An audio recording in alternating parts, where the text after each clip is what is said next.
Saddle up your horses.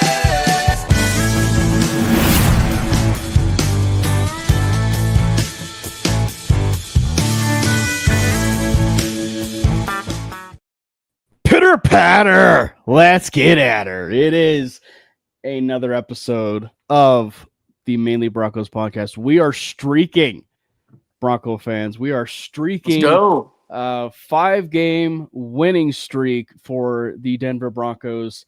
I believe it's the first 5-game winning streak since 2023 that I can recall. And in fact, we'll talk about and preview that game. The last time the Broncos had a 5-game winning streak, they went into Houston. But we have a fantastic show lined up for y'all. We have a famous guest, or I should say, what once was famous, that kind of had to rebrand himself a little bit. But he's been on the show here. What is probably going on like 3 times now? 4 times now? Three, yeah. What was a name that was a household name going by Super Bowlin'. And John himself is on the program. John, welcome in, bud. Thanks, guys. Appreciate you having me, and it's always fun to talk about the Broncos when they're hot like this. I know, right? It's always great when you have games where it kind of even shuts up the biggest haters. Like a certain wide receiver who wears 13. It's kind of nice. It's kind of nice, to have a moment like that. So, how you doing, Jordan? You riding high? I know you're not feeling the greatest per se, but yeah, I'm still getting over my flu. But the Broncos game made me feel a lot better. But this team right now, it's they're pretty fun to watch right now. Yeah, they are super exciting. Obviously, we are going to be talking about the Cowboys game, and I assume with your synopsis, John, you'll talk about the Cowboys game, but just take us through your ride as a Bronco fan through these 5 games and the highs, the potential lows, just everything that we have seen as a Bronco fan, or through your lens as a Bronco fan through this 5-game winning streak. Well, I think over the last, since, Super Bowl 50, I've kind of contained my excitement. Obviously still an avid fan, but, even through the Drew Lock years, I was, had some excitement and optimism going into the season. Had hope all throughout, all 16 games. 17 games, sorry. I guess, when did it switch to 18 weeks? So 2 years ago? 3 years ago? Yeah, 17, 18 games, whatever.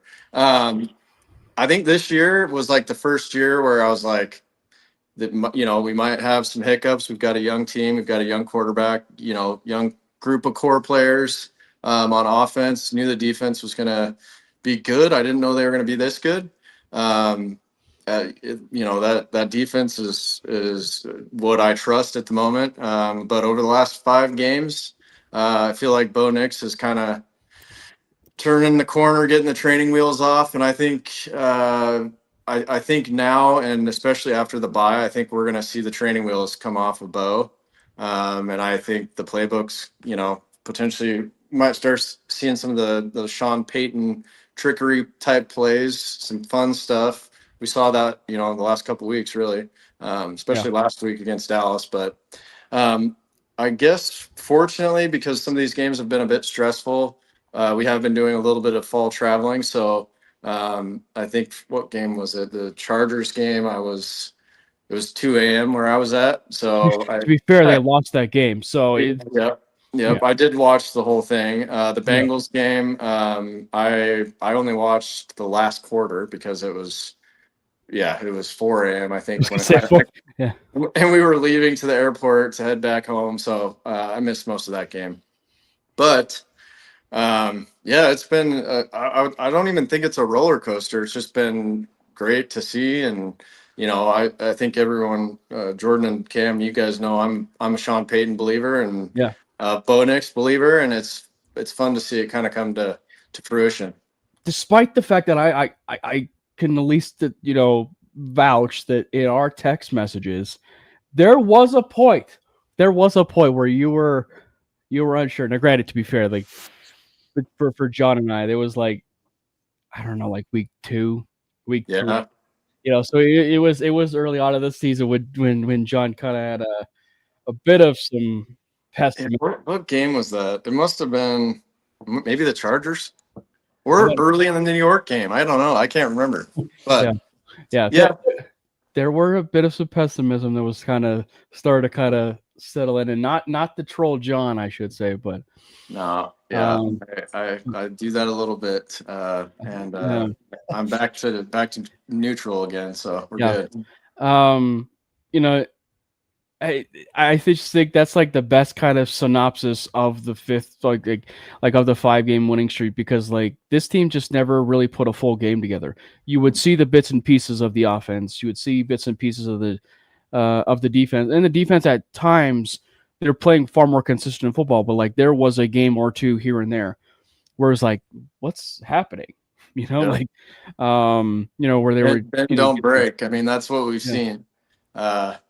Some big gains by the offense, and then they shut them down in the red zone, and it's not seeing as much. I don't think we've seen anything alarming as far as like a busted coverage or anything like that for a couple games. I guess the New York game, but at least it was pretty consistent in the Dallas game. Unless we'll probably talk about it. Unless you see Alex Singleton in coverage, we'll talk about that. But Jordan and John, let's kind of dive into this Dallas game, because that was the best amalgamation as a team for 4 quarters, and I find it funny because, and it's funny how we talk about a team, and we Bronco fans had it bad with the losing streak against the Kansas City Chiefs, and how bad we were getting owned by the Chiefs, or vice versa when the Chiefs were owned by us. Imagine being a Cowboys fan and not winning a single game in 30 years. And the reason why I bring this up is because we always talk about, like, during the week, so this is going to be a close game. Oh, this is going to end up being a little bit of a dogfight. And truthfully, it probably should have been a dogfight. But if you look at the past history, Jordan, like, of Dallas and Denver, the last 3 games, which like the 3 includes the one that just happened, it has been an absolute beatdown. Yeah. So really ever since the offensive showdown of Romo and Manning, it's been nothing but blowouts. It was supposed to be another offensive showdown. Bo showed up, but Dak didn't decide to show up. But no, on all seriousness, I mean, that stat, I think it was since 95 that the Cowboys really haven't beaten us. I mean, it's pretty crazy how like that's just every single year. Like even the Cowboys, like I've seen a couple of Cowboys fans on Twitter like saying like there's just their annual beatdown of just being beat from the Broncos and stuff like every 4 years. It's funny, but yeah, Broncos just have that. The Broncos have Dallas' number. I mean, even when we played at Dallas a few years ago with Teddy and Tim Patrick and all that, like I think we were underdogs, but like 10 points, and we came in, we just kicked their ass. So yeah, the Broncos just have the Cowboys' number. It's pretty funny, but man, that was another beatdown. Yeah, the score of like the one that you're talking about doesn't feel like a blowout, but if you watch that game, yeah, it was a beatdown. That thing was a beatdown. Yeah. Yeah, John, like it's great. Like you and I were like less than 10. Like the last time that the Cowboys actually won a game. Yeah, that's very nice of you, but I was 13, so I'm an old man. But yeah, I'll take it. But that game I think was, and I think it really did start from that 4th quarter in the Giants game where you really got a chance to see the training wheels really come off, or I should say even the ceiling for how good Bo Nix really is.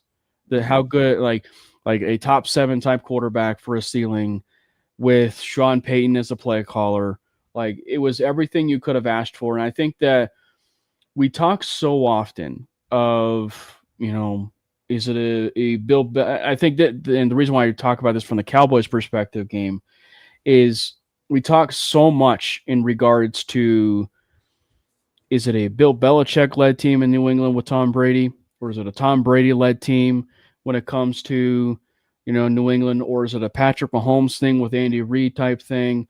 Or is it just simply a beautiful marriage of a quarterback and a head coach? And I think that with what we're seeing now is the importance of, one, why the Broncos, or particularly Sean Payton, invested in a quarterback that he wanted.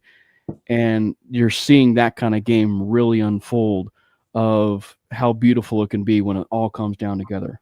Mm-hmm. So yeah, I think, I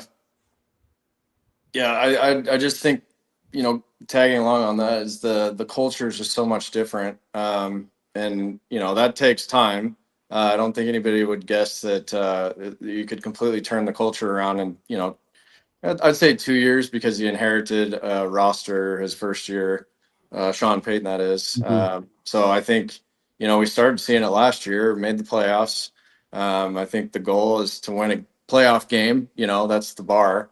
And really just, I was listening to KOA, and they had Pat Bryant on, and man, just listening to that guy talk, and he's there to win and do whatever it takes. If that's blocking, opening up running lanes for running backs, catching third down passes, converting, that's very rare for a rookie to have that mindset. Mhm. And, I believe it to be sincere when he was talking about it with those guys. And he said that before in some of the pre-draft stuff. And yeah, I just think the culture is amazing. I think it's a great marriage between Peyton and Bo and Vance. And, I don't really know quite yet about the special teams unit, but we'll see. But yeah, everybody seems to be on the same page. Ownership too, Yeah. I was kind of looking or watch on Twitter yesterday, and I can't remember her name, Ursay, the Colts owner. Oh, yeah. They're thinking it's so cool that she's down on the sideline, and if she's truly just trying to learn the game, Yeah. that is cool. But the minute she starts to do what her father did, or Jerry Jones or Mark, Mhm. Mark Davis, like it's just funny, and it makes me appreciate the hands-off football operations approach that our ownership Yeah. brings. Yeah, it's kind of one where, coming from a person who was at a job for 4 years and worked with a micromanager, Mm-hmm. to one where it's pretty hands-off on a hands-off approach. Mm-hmm. Yeah, it's one where I see both sides of it, but it's one where it's like, man, for my preference, the hands-off approach is undeniably my favorite approach. Jordan, one of the things, and John talked about your favorite ball player there for a second. One of the biggest things we saw in that game was Sean Payton's draft picks perform. And I don't mean just Bo Nix, right? Like, that's the given. We saw Pat Bryant show up. We saw Marvin Mims at times show up there out of the backfield. We saw RJ Harvey kind of become a little mini Jahmyr Gibbs in that game against the Dallas Cowboys.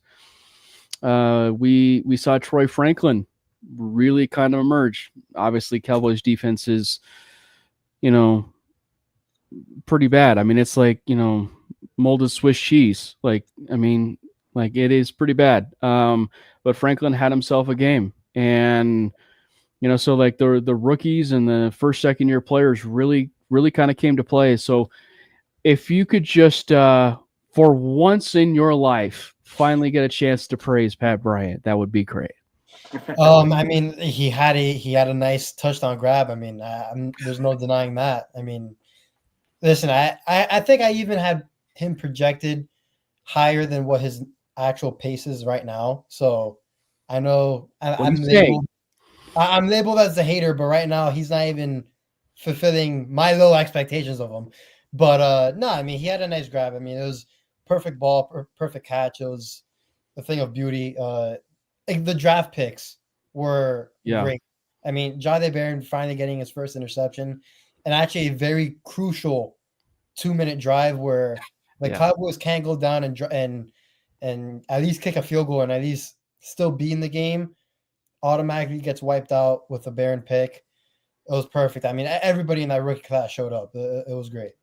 A questionable throw, obviously, by Dak, but it was one where it was really great to see, and that's a theme, John. Like maybe to kind of touch on like the big positives of that was so much was coming into this game of the offense of the Cowboys, and what happened?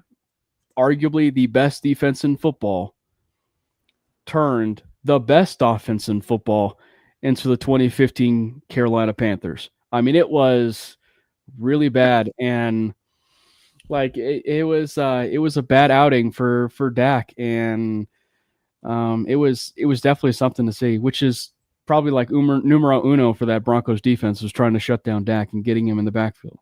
Mm-hmm. Yeah, that I think, I think going back to like what you said, Sean Payton's picks, I gotta tip the hat to George Payton as well, for a guy that's gotten a lot of hate through some pretty rough years, maybe deservedly so, but some of those picks that he's been involved with are starting to pay off now. And just getting out of the Russell Wilson, situation. I mean, they've handled that really well, and it'll be interesting to see if they value draft capital or if they're going to trade for anybody before the deadline. When you look at that game and you look at the game against Dallas, and I'm sure you had the fine pleasure to rewatch the game as well. When did it really just kind of click for you that this is just another beatdown? I mean, it seemed pretty early for me. I guess probably second quarter. It just seemed like things were rolling after Bo's pick. I mean, everything was kind of rolling our way. The defense was playing well, and Bo looked sharp as hell. And that's, I mean, I know it's talked about frequently about his ability to just move on, and not let, I still don't understand, or I guess, I haven't heard anything about what he was trying to do there. I've seen, he was it was kind of a no look situation. That was just stupid, and he got over it and came out and balled. So the defense, I mean, Dak was what were they saying? He was seeing ghosts, I mean, that's definitely seemed like and Dak's probably statistically the best quarterback so far prior to that week. Just the fact that we were able to do that. I think being at home is huge. I think we may see a different ball game if we're in Dallas. So, but yeah, I would say after Bo came in after that pick and looked sharp and kind of made me feel pretty confident in that game. It's wild, Jordan. Like that was the drive where the Broncos took the ball, right? Like the Broncos took the ball. It was one of the first times I think all season, if not the first, where they took the ball, like winning the toss, go down, they're moving the ball a little bit, and then Bo does the no look pass and it's intercepted. And then their next two drives, all of a sudden it's 14-3 in the first quarter. Mm-hmm. Yeah, I mean, I kind of remember when I was at the Tampa game last year, won the toss, and we elected to receive it. And I was like, that's interesting. I mean, we're playing the Bucs, and we've been struggling on offense, but I guess I just want to punch him in the mouth. We were en route to punch him in the mouth. I mean, we had a good few plays, and then also we had that bad turnover. But, I mean, the rest of the game made up for it. And the way Bo can just move off of bad plays and just continue to play is remarkable. It's a sign of just this team overall. I mean, I think you saw in the Giants game where everything was going bad, and all it took was 15 minutes, and boom, they're back. So this team is resilient. I mean, you got to give them credit.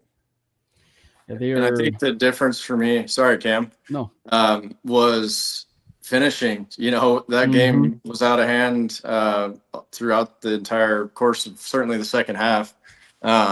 Whereas in the past, we would have to. I guess my point, we could have taken a snooze in the second half. I think I've talked to you about that, Cam. I miss Yeah. the days when we could, watch the first quarter and we're up 55-10 with Peyton Right. Manning. And you could snooze. This one, it was like, man, okay, I can sleep with one eye open. Maybe the last 10 years, if Denver had a lead going into the fourth quarter, you didn't know what the hell was going to happen. Right. It's all been close, other than a couple games in Miami. Yeah. And we would be remiss if we didn't talk, or probably one of the first things when we mentioned about Bo and just the way that this offense has been clicking, we would be remiss if we didn't talk about something that happened Wednesday, like during the week, which was, if it's true, was Bo's idea, which was turning Wednesday's preparation to Sunday's preparation. And if that is going to end up being a regular thing, and this is, they got a tough test, obviously, this upcoming Sunday against Houston. But if that's a regular theme where you're seeing the offense really put together its Sunday preparation, which, I mean, they should be doing any Sunday preparation at any point, I would imagine, during the week. But if that's going to be a theme going forward, I would venture to guess that is a massive step in the right direction for this offense, and more in particular, I know we're bringing it up ad nauseum, but like just it mentions about the chemistry for this team. It does so much wonders for the chemistry of the team. Yeah, that was tagging on to that, the plays Peyton had in his back pocket that he knew were going to be touchdowns in certain situations in the red zone. Did you guys see that? Yeah. Mm-hmm. Yeah, that's incredible. You're installing things on Saturday. And I think, didn't he say one of the plays For the Giants? No, well, I thought it was maybe it was the Giants. I thought it was the Cowboys game where he had 3 plays. Maybe it was. Was it the Giants? Well, I was thinking about the play that they had just installed it for Court. Yeah. And maybe that's what I'm thinking about. Yeah. But that's incredible. I mean, to know, wasn't there a Saints player that they interviewed about that when Sean Payton would do that with the Saints, and every time it was a touchdown? Might have been Armstead, maybe. Yeah, Armstead. Yeah, that's right. Yeah. I mean, that's pretty dang cool. The planning and just the prep seems it's on another level. There's a lot of narrative kind of that got shut off in the sense of, well, is it at least initially, Broncos Twitter at times it feels like they don't take off any day when it comes to narratives, but for a Cowboys game like that, it shut up a lot of narratives of, is this a Bo problem? Is this a Sean problem? I think it was a case of just merging both of them and the execution of it. Mm-hmm. But what were the keys? Some of the things for you, Jordan, aside from Pat Bryant doing the very lovely Mile High salute, on that touchdown catch, if you will. But what were some other things that stood out for you? I thought Troy Franklin looked great. I've always been a big believer in Troy. I know there's been a weird up and down with him with the fan base, which to no surprise. But I mean, we got to keep feeding Troy. Another one of our receivers that are dynamic with the ball in his hands. And listen, I know this wide receiver room where it's ironic because when you tell people that they need to add another wide receiver, they agree with you. Yet when you mention how, some guys need the ball more, they kind of like, it would be kind of like contradicting to that standpoint. Like what I'm trying to say is like Marvin Mims, I know he got concussed at the very end, but again, he only played like 30% of the snaps, which in my standards, that's mind-boggling to me. Troy needs to get at least 8 targets a game. You got to get your most dynamic players the ball, and you got to get them within the game plan. I know Sean Payne loves to sub guys in and out, but there needs to be a rhythm within the receivers, and I think when you get Troy into that rhythm, he's a really good player. So I love the way he played against the Cowboys, and I know the secondary was banged up and all that, but I thought he played great. Yeah, Troy's funny, John, because it's like it's a weird one. Like on the surface, he's still having his drop issues. But if you look at it on the year, he's projected to have 800 yards receiving, which they haven't had that kind of production as a wide receiver too, since Emmanuel Sanders and Demaryius Thomas. Like they have not had that kind of production really, since those kind of days. And so to finally get a chance to see what we're seeing with Troy, which is the explosiveness and possibly route running. I saw a stat the other day that was he's top 5 in yards after catch per reception. Yeah.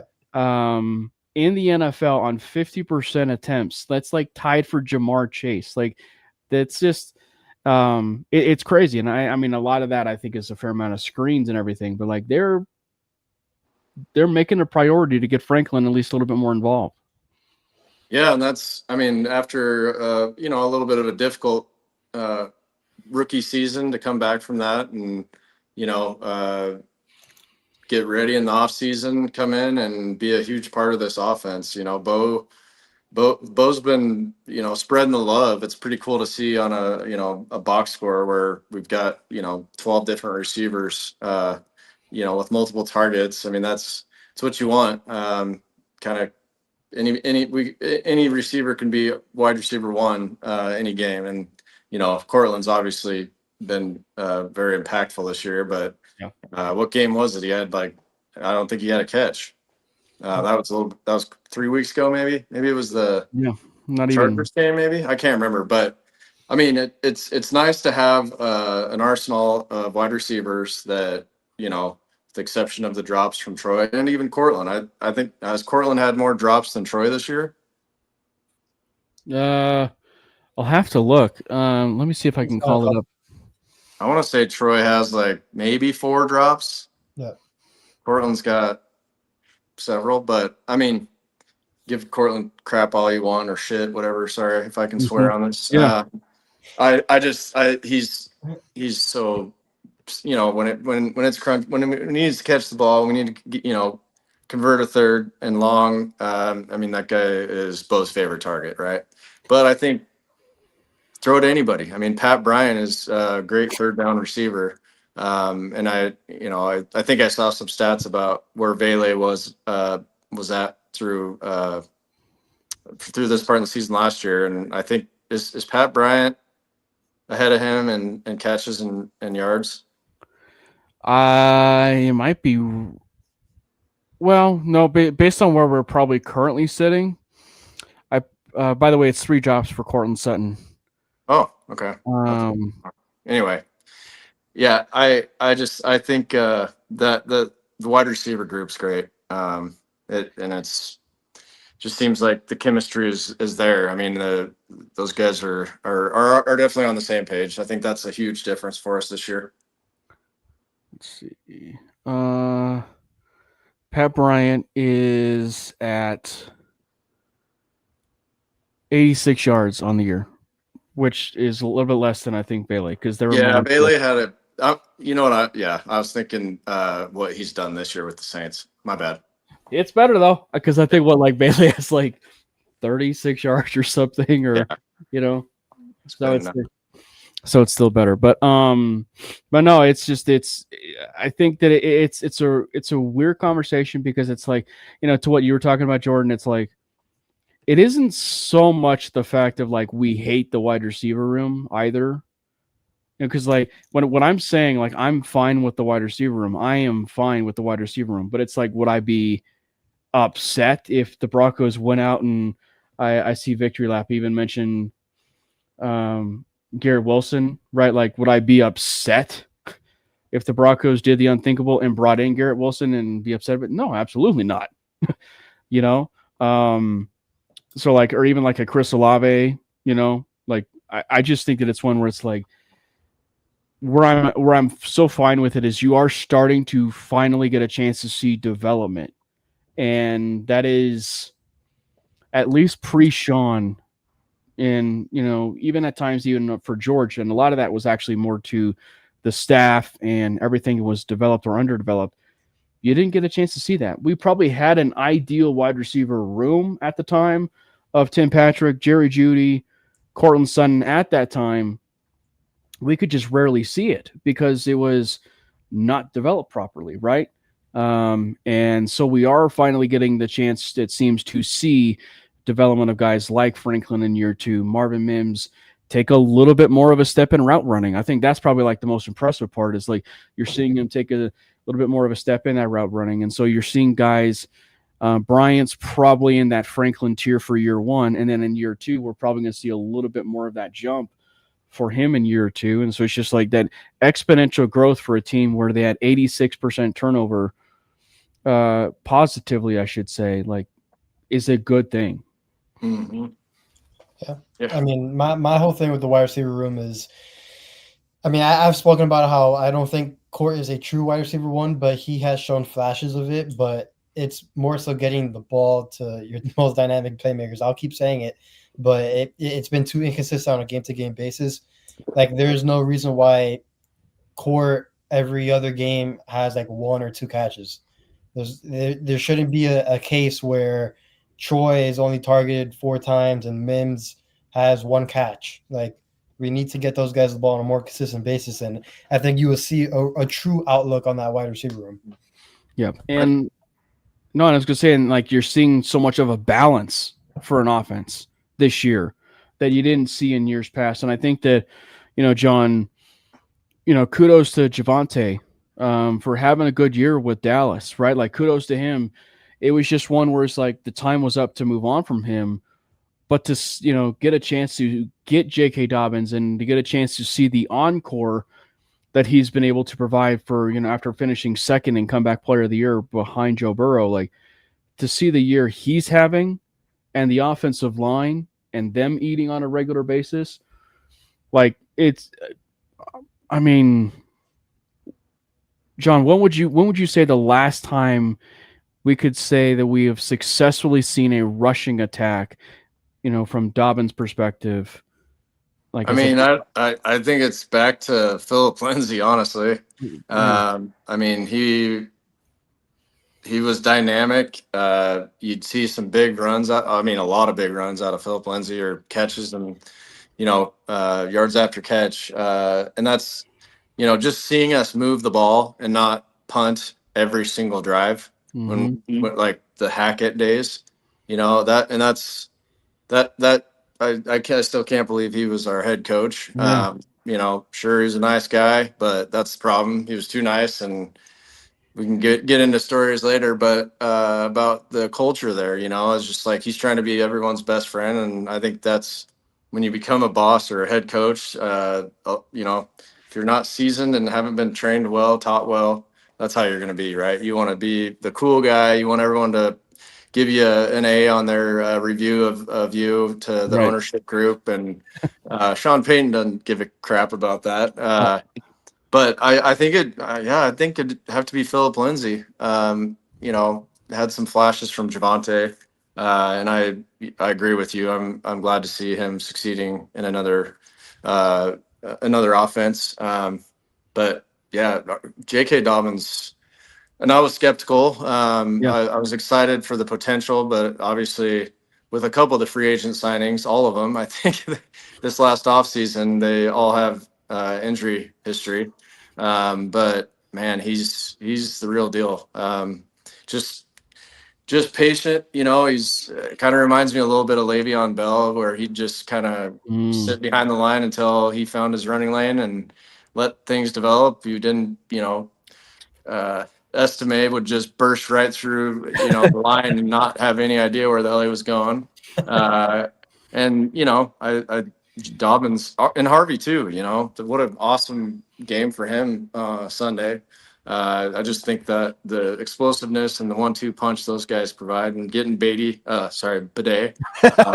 involved. I mean, he's kind of been pretty solid. I think he's had, showing some flashes as an RB3, and it's a great trio. Yeah, I can't take credit for this because it was Andy. But he said Tyler Bidet was doing the Ashton Genty, Michael Myers stuff during the game, and it really did dawn on me. And all of a sudden, he shared a screen grab of it, and he was starting to do the Michael Myers Genty pose in the backfield. That was kind of funny. I didn't notice that. I'll have to watch it again. Yeah. But no, I think that's the thing is like you are starting to kind of see some complimentary football, Jordan, and I think that the more you get the reps for Harvey in the running game specifically, he'll get even better at that, right? Like that, and obviously this is big kudos to the offensive line for really creating those holes, and guys like, Quinn Miners literally blocking 3 dudes off by himself, and then Alex Pavcheski, who's really filled in so nicely at left guard, but to see that run and to see how shifty Harvey was with that vision, to your point, John, like that was a run you don't see, frankly, since Philip Lindsay. Mm-hmm. Yeah, no, that's what we've all been talking about. I think even some people were suggesting 5 years ago, bring back Philip Lindsay, and I wasn't ready to go there. It's kind of a one-hit wonder, and it just worked well with the line and the team that we had at the time. Because as you all witnessed, after he left the Broncos, he really didn't do a whole lot. So yeah, it's great to see.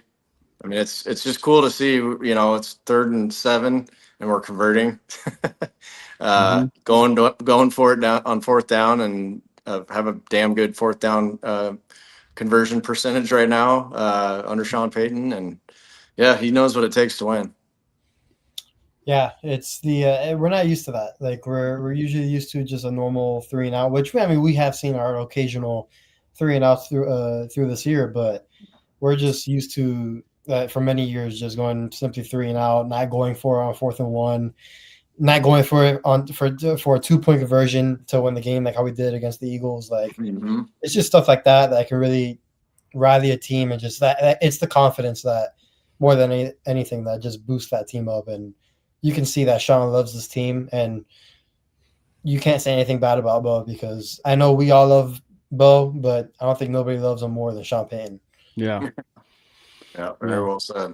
Yeah, he definitely had himself a game. And the one last little piece is about Evan Ingram in this offensive line. Like, I think that when we are starting to kind of see this offense gel, it first and foremost starts within those trenches, right? Like the trenches have been the most consistent part of this, and then you had your first significant injury in the Sean Payton era this year, which was Ben Powers going down, and and you really actually had a sense where you're like, you know what, that Nick Gargiulo injury in preseason, who probably would have been that guy to backfill and be that player, that's kind of come back to bite you. But you throw Matt Parrott in there, that experiment unfortunately didn't end well. It ended actually in injury for Parrott,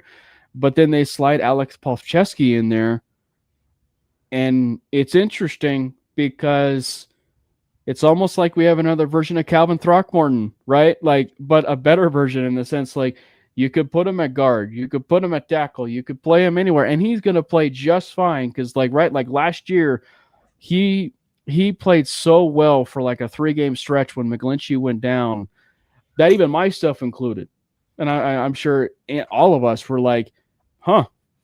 So if we move on from Mike McGlinchey after this year, Palcho could be our starting right tackle. Like, it's just like that. And so now we're kind of find ourselves in the same boat as it comes to possibly Ben Powers.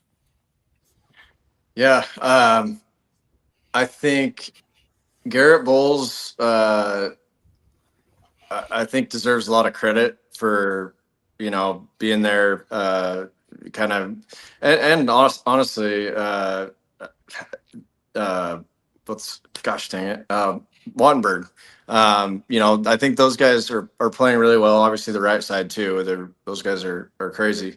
But I think Bowles is just a great mentor. Yeah. He's willing to teach. I mean, he loves those guys. I mean, you hear him in an interview, and he's he's nearly in tears, when Powers goes down, and Parrott as well. But next man up, that's the mentality. He's gonna coach him up and try and help with any deficiencies. I think, and getting Mercedes the Benz Lewis, I think I kind of like that. I kind of like that acquisition. I think, we're not bringing him in here to supplant Evan Ingram. He's going to be blocking, and he's a damn good blocking tight end. I mean, I know he's 41 years old, which is crazy to me, but obviously had a good tryout.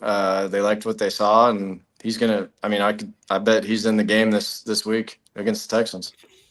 Based on that defense, yeah, I would venture to guess that you might see some pretty heavy personnel. Yep. Yeah, that Texans defense is no joke. I mean, I think they're the first team to have a losing record, yet number one in points per game allowed and total yards allowed.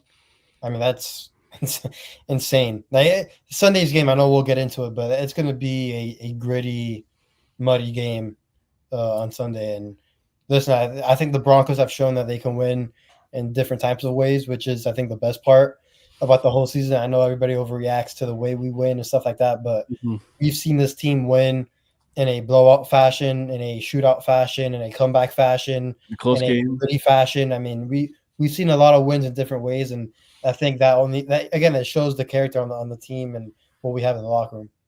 Yeah. So before we dive into that Texans game, let's hand out some game balls, which I feel like it's very appropriate to be like the Oprah gif. You get a game ball. You get a game ball. You get a game ball. You get a game ball. Like that was pretty much the entire game the Broncos had on all phases of the ball. When it came to the offense, defense, and even specialties at times. So I'll take it off to you first, John. Like I said, I have a feeling we're going to be throwing out some game balls to a lot of people, but we'll start with you. Who is maybe your first game ball? You kind of teed it up for me, and I'm going to go like the less obvious. I'm going to say George Payton. I think you're kind of, like we mentioned earlier, kind of starting to see some of the, his scouting department. I mean, those guys all deserve credit for what we saw on Sunday. I think that's my first game ball.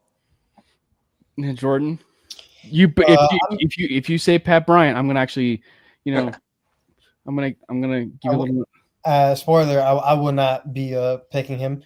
I'm actually going to be selecting the other running back that, I know RJ Harvey got all praise, and rightfully so. I mean, those 3 touchdowns were great.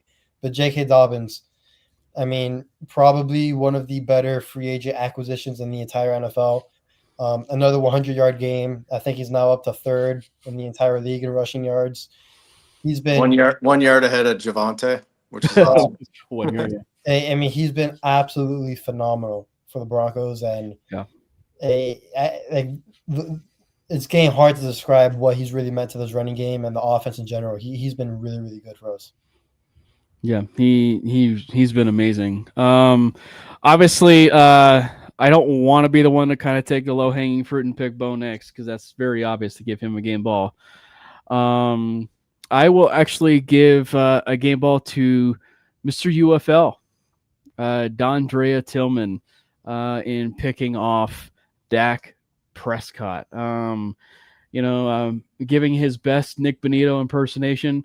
I think it is hysterical how Vance Joseph is calling defense as of late.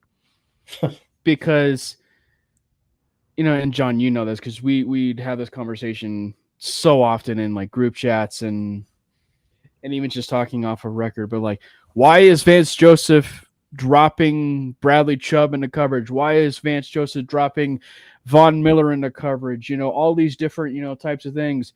Well, last year, Nick Bonito gets dropped into coverage, takes a pick 6, or, a fumble 6 or whatever you want to call it. It was pretty much the second pick 6. They decided not to give it a pick 6 to Bonito. But like Dondrea Tillman, like the player who's behind or right near Jonah Ellis, is dropped into coverage and smartly kind of hides himself, where the defender is, and picks off, Dak Prescott. And then for some reason, he hopped back in the DeLorean and became a running back. And I kid you not, I thought he was housing that ball. Like, he moves so fast. He was moving. He moves so fast for a defensive lineman. I swear, I thought that, and specifically how he made that cut in and was evading defenders. I was like, man, is he going to house this? And then he gets stopped at the 50. So Dondrea Tillman is my first game ball. I like that, and I think if it wasn't known, it was known now that he has played on the offensive side of the ball in his younger years, and just watching him run, I mean, his head was on a swivel. He was moving away from any sort of defender. I mean, that was awesome. Yeah, it was great to see that. Yeah, it kind of brought back memories of seeing these fat guy interceptions, and and thought for sure we were going to get stuff that was like, oh, wow, we're going to get like an 80-yard pick six for a fat man touchdown. Like, oh, man. Yeah. So what about you, John? If we're kind of going around the horn a little bit more. Another person, I would say Justin Cernad. Not just in that game, but I mean, I think he's going to make the decision difficult whether he's starting alongside Dre Greenlaw or if it's Singleton. And I think I know the answer, but I hope it's Sternad. I don't see them benching Singleton, but yeah, Sternad has earned some valuable playing time. And if Singleton starts and, Sternad comes in and starts the ball, that might be the perfect scenario for him. But I think he's had a really good year and totally exceeded expectations. Yeah, it kind of felt like he started out rough, like at the beginning, but then these last 3 weeks, like if you were to tell me a linebacker like Sternad has 3.5 sacks and an interception, it's like, I was like, do we bring Cody Barton back? Yeah. The other one is Huff. I mean, that dude is so fun to watch. Yeah. He is like, not just the hair and the ethnicity, but he reminds me of Paul Malu. Like, yeah, he's flying all over the field. He's involved in every tackle, and not just involved to look good on tape. He's pounding people. I mean, yeah, and smart. I love Kareem, but those targeting penalties started to really take a toll on my liking for him. Huff is just smart. He's a smart football guy. He's not putting targeting anybody with the helmet to helmet stuff. He's been close a couple times, but I think fortunately he's given. I think he's tried to let up, which the refs see, and he's been phenomenal. So I would say that just watching him on Sunday was fun, and I think he's going to be a key cog on that defensive side of the ball on this upcoming Sunday game against the Texans. Yeah, an entire season. I mean, yeah, we made the comparison ad nauseum, Jordan, about Polamalu when it comes to Hufanga, and he's played great. Yeah, no, he has. The second and probably last game ball I'll give to on the defensive side, and he is the second most controversial person in the Broncos, right behind Bo Nix, is Riley Moss. Mm-hmm. I thought he was great against the Cowboys. I think Surtain said it best on his podcast when it comes to Riley Moss and the flags and the penalties that are being given to him. But I thought he's been great. It makes you wonder. Yeah, he is going now with PS2 out. Nico Collins is officially healthy for this Texans game. Now he has a huge task in front of him. I'm actually very interested to see how he plays out against a guy like Nico Collins. I think he is just as fast or maybe even faster than Nico. I know Nico has the height on him, but I would like to see how that matchup plays out. I think Riley is very, very underrated just because everybody thinks he's overrated. But Riley Moss played great against the Cowboys, especially against CD and Pickens, which was very, very impressive. I mean, we say it every week. We might just have to create a Riley Moss segment this year. But I mean, Yeah, like it was just one where if you were to, and I know Chris Abrams' drain was thrown into the fire, and he looked a bit lost. But I mean, if you were to tell me that the Broncos would have, and this is in like the total game, have CeeDee Lamb and George Pickens have like 7 catches and like 80 yards apiece and no touchdowns, I take that any day of the week. Like knowing, like even with Surtain in the game, like knowing the fact that like that happens and no touchdowns and everything, I take that any day of the week. And then obviously, the famous pass interference calls that always will get called on, Moss. The one that they did, I say like when he was grabbing him, that was pretty obvious. That second one though, Man, once again, kind of getting a chance to be a bit of a poster child here. I know the coaches send out video from the games and send it to the league office and asking for, whether it's explanation or just to watch out for something. I wonder how many Riley Moss videos this coaching staff sends out. I mean, it is getting ridiculous. I feel so bad Riley has such great coverage on nearly almost every play, which is quite impossible for a corner. And then he always gets a flag on him every single time, whether it's something as little as the CeeDee Lamb one that he had on that fade ball or something else. But I understand he's going to get targeted a lot because he's playing across from PS2. But, man, oh, man, these flags are ridiculous. It's getting a bit ridiculous. Yeah. I think for me, obviously the obvious is the low-hanging fruit of Sean Payton, Bo Nix, to give it to them. You can't ignore that. But I think that, for me, I'm looking at, I will give it to Alex Pavlovsky. I'm going to give it to Pavlovsky. I think that, that was, he had a good game last week, but like it's an okay Dallas Cowboys defensive line. If you're talking about like what is the heart and soul of that Cowboys defense, which isn't good, it is that defensive line. Yeah. Like like even without Micah Parsons, like it's still a decent enough defensive line with the emergence of Kenny Clark, but like he did his job. Like he did his job, and they opened a lot of running lanes. I haven't seen that many running lanes in, oh gosh, I don't know how long. And I know we talked about that, but like Alex Pavlovsky. So I'm not one that's going to be pounding we need to move on from Ben Powers, because I think it's, if there's anything that this has proved is how valuable Powers has been. But like it's one where there's a bit of a conundrum. So like say Wattenberg kind of has a bit of his high snap issues and some of the stuff that kind of progresses, as the season progresses. Broncos might have a center dilemma, and it ain't just Alex Forsyth entering the mix. It's possible. I could see them be so versatile that they put Alex Pavlovsky at center. So I'm going for the last game ball. I'm going to Pavlovsky. Let's get into this Texans game. It is. I'll preface it this way from a record standpoint. The Broncos can afford to lose this game. But from a playoff seeding, I don't know if you can afford to lose this game. But it's a tough one. And as we said at the top, the Broncos had a 5-game winning streak in 2023. And they entered the Houston Texans den for an 11 o'clock in the morning game.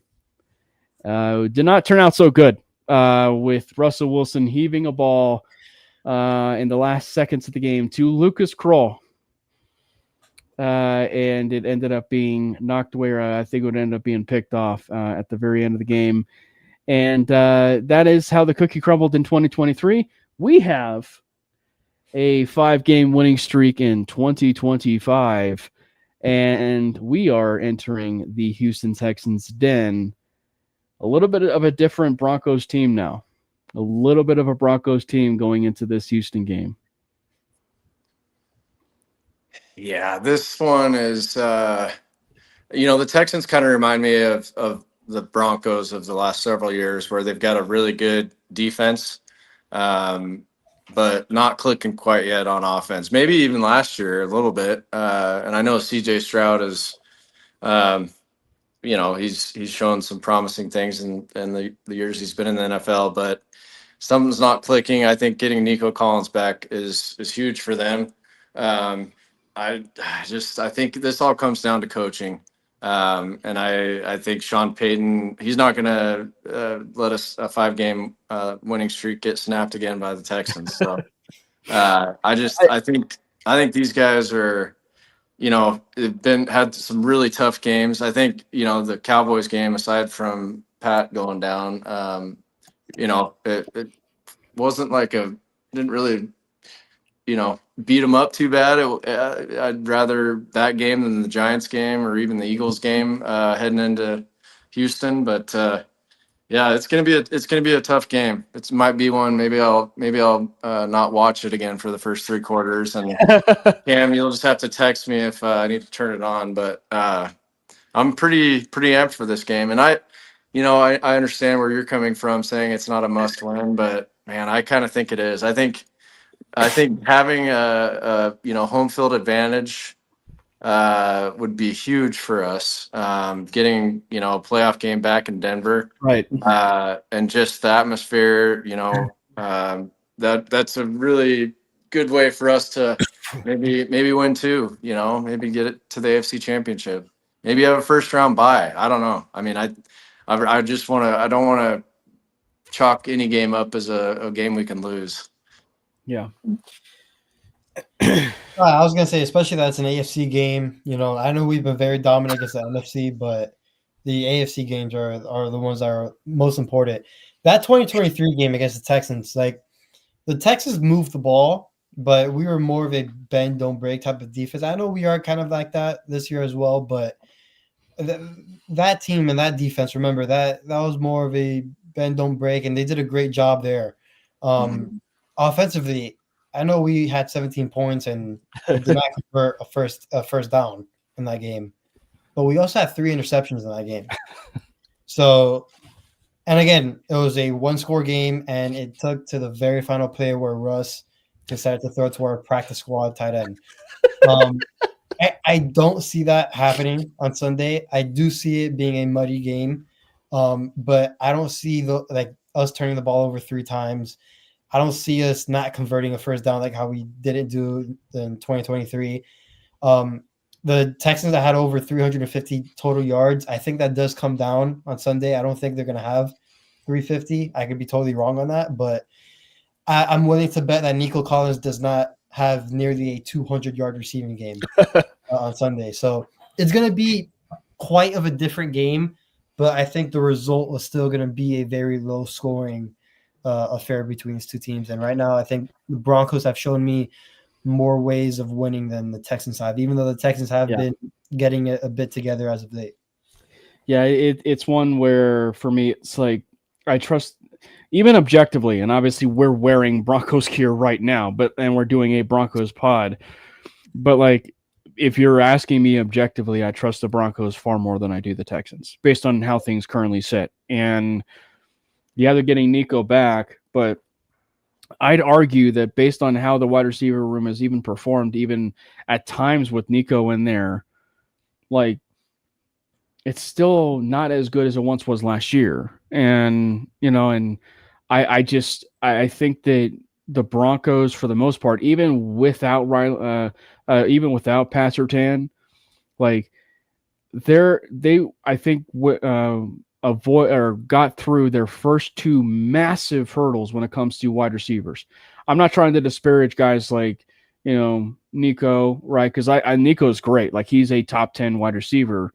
But like they don't really have, Christian Kirk is coming in, it seems, or he might be, but he's kind of been so when it came to kind of the Texans as so far this year. And then you have Jalen Noel, who's a rookie, right? And then it was Xavier Hutchinson, who's just kind of been kind of a guy for Houston. You got the eraser, right? You got the eraser as of this point with Jade Barron being on the tight end. So I'd venture to guess that's not going to change when it comes to that being on Dalton Schultz. So, like, I just think that the Broncos, even without Surtain, match up still stylistically with that wide receiver room. But I mean, obviously the matchup is for that offense defense side of things is going to probably be that Nico and Riley matchup. But for me, it's one where it's like I have to look at it from the standpoint of like probably the number 1 or 2 reasons, and that's getting to CJ Stroud. That offensive line for the Houston Texans. You want to talk about a team where I was questioning nearly every single move they were making in the offseason of like, CJ Stroud was not protected at all last year. And you're trading like 3 offensive linemen, 2 offensive linemen. You're trading one to the NFC. You're trading him to the Washington Commanders. You're your best tackle, arguably making your offensive line worse. And you're seeing the product now out there on the field. It's like, shouldn't you be addressing that offensive line? Like, it's just so I think like for the matchup side of things, and for the Broncos, numero uno is they got to get to CJ Stroud. And I think the Broncos at least have to have 4 sacks in this game. Let's not forget too, we got Dre coming back. Did you see his quote? I don't think so. Which one? The quote, I believe, was Parker Gabriel quoted him when he asked like what it's going to feel like to be back. And let me see if I can find it here. Dragos said, yeah, it was tough to watch in last week suspended after finally making it back from injury. But he said, just whip the Texans' butt. That's all I can think of. I've been watching them all week. Yeah, like yeah, and that I mean, you can't replace PS2, and I think you slot anybody in that's been out, but having Dre Greenlaw, that's pretty significant if we're talking about covering tight ends, getting to the quarterback, kind of helping maybe in the secondary a little bit, keeping. I think the main goal is just to keep the play in front of us. Don't let Nico get past Riley or KD, whoever's on him. Just keep the play in front of you, and I think that's something Dre Greenlaw will help with too. They might be out of Woody Marks too. I saw Josh that right before the show. Yeah, Josh brings in, they're out mixing, but Chubb's playing well-ish. But I mean, they might be out Woody Marks, and Marks probably has been their better runner at this point this year. Is that an injury that occurred today at practice? Because I don't. It seems like one that just like flared up, right, Jordan? Yeah. Like in the last Yeah, he popped up on the injury report today out of nowhere. Like I don't think nobody in Houston was expecting it, but again, he's one of their more dynamic players in that running back room. So for sure, you can't chalk it up as a vet day. And Thursday, that's definitely alarming to pop up on the injury report on a Thursday. Yeah. So, but yeah, it's one where the Broncos have got to get to CJ Stroud, and they've got to create turnovers of their own. They got to create turnovers on their own. And now I will say we didn't get a chance to talk about. Well, we talked about Riley, the corner, but he's going to have a nice Cooper DeJean impersonation on Sunday as well, because I think that he's going to be the replacement for Marvin Mims on punt returns. Yeah. So Darren Rizzi, what do you got for us? You're gonna have a master class or a disaster class? Gotta have a good special teams game in this game. Got to. Yeah, that's definitely key. Make CJ drive, 70 yards, not 65. That's a big difference. The coverage team's got to be there. Punts, Crenshaw, is that his name? Yeah. Crawshaw. Crenshaw Boulevard.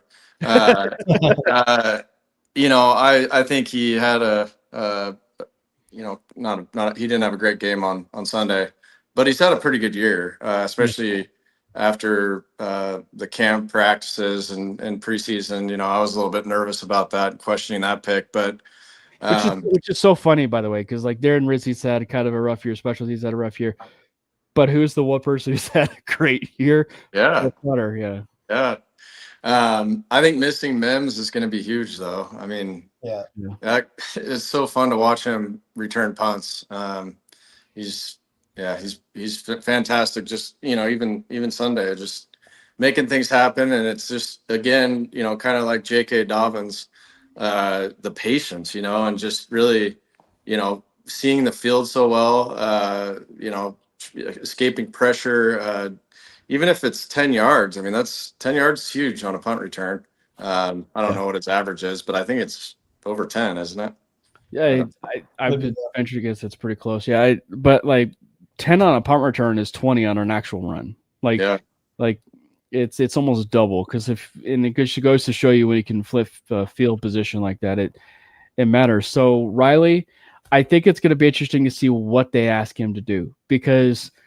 And I think he did it a few times at Iowa, but he wasn't like a Cooper DeJean, right? Like, because Cooper DeJean was pretty special, when he was back there doing punts and having punts. But I wonder if this is just going to be a case of, look, take the safe route. Kind of like what the Broncos did with Walker, right? Like the 1 year, like just fair catch it or just catch it, and that's all we care about. I do wonder if they maybe give RJ Harvey a chance back there, because we've seen him on the kick returns. I don't know if this week they gave some reps to Harvey. Be a lot of pressure.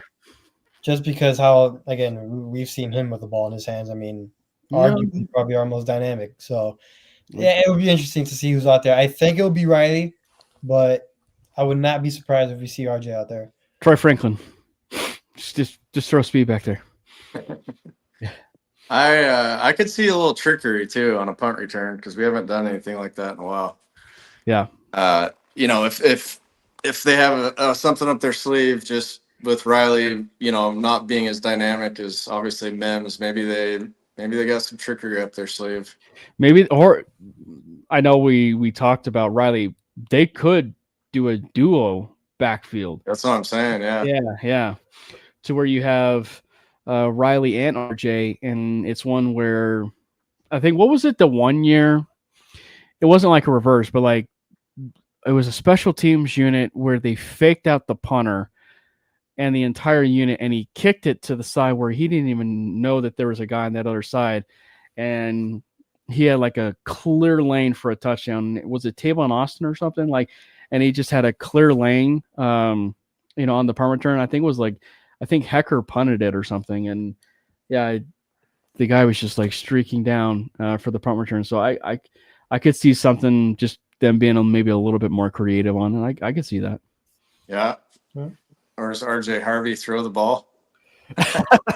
Do a lateral, yeah. Hey, he's already lined up with the pistol. So do a triple option on the punt return.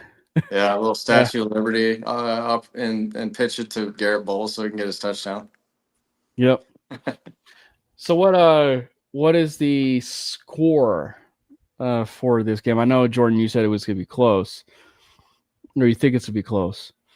Yeah, I do think it's close right now. I just see the Broncos in such a momentum. I know it's a 1 o'clock game, and Denver usually doesn't have or tend to have good games and 1 o'clock games, but I think this is just different. This team is different. I know the Broncos are on a 5-game winning streak, but they are due for a loss. I just don't think it's going to be this game. I think the defense of the Broncos are going to carry here. Again, low scoring game. I have the Broncos winning 20-19. 20-19. I think the other side of this too, if I'm not mistaken, is I don't know what the wins and losses are, but the Broncos, John, help me, like there also seem to be a better like early game slot team now. Yeah, too. no, and Like, that's I think we played the what night Eagle- game did we have before we went to London? well, the Eagles were 11 o'clock. So what we played the Bengals? Was that a night? That was a Sunday night game, right? Your Bagels, yeah. Yeah. Yeah, and then traveling to London, right? Wasn't that the Mhm. London game after that? And Yeah. then playing the Eagles at 11 a.m. I think and people have said this, so it's nothing new that I'm saying, but you're not taking the bye. I actually talked to a friend that played in that for the Broncos. I was actually talking to Mike Purcell about that, and he just said Peyton's a madman for that, but also mentioned under the same breath that it toughens the team. It gets them ready for situations like this where they've got to be able to play in different atmospheres, different time zones, travel. Be prepared. I know that one thing that the Broncos are big on, especially Sean Payton, is nutrition. Getting proper sleep. I mean, when I came back from Italy, I know I'm not a trained athlete, but that time change kicks your butt. I mean, it took me 2 weeks, to get ready, and I'm not doing anything nearly as physically active as these guys are. Obviously, they're younger, but just everything is just seems to be firing on all cylinders. Just and it's as simple as nutrition and sleep and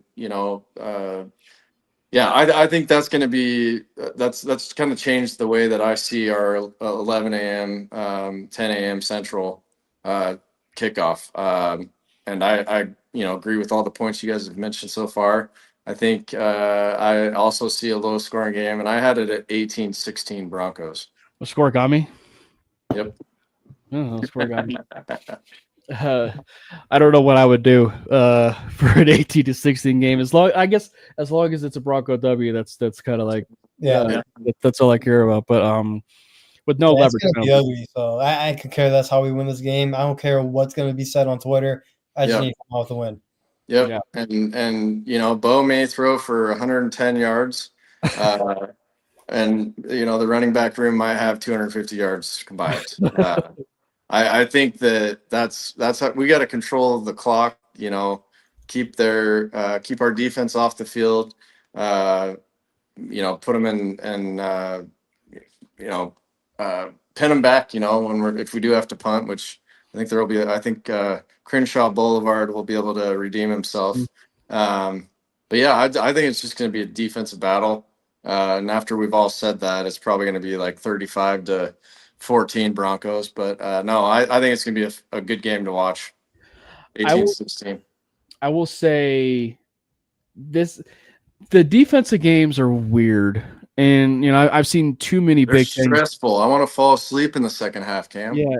Well, it's one where it's like they're bizarre to where like I watch a lot of Big Ten games where it's just like I've even seen games where like it has been a defensive juggernaut game, and then the last possession for the offense where it flips on a dime and they win like 27-17.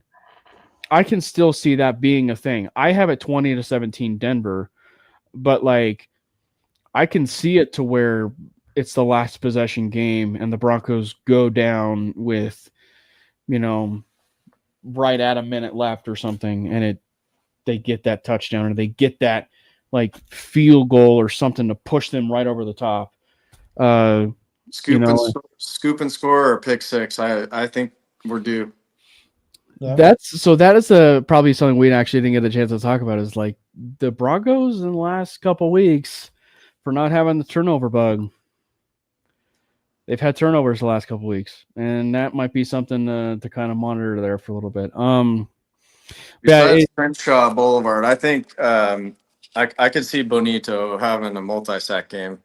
I think he's 2.5.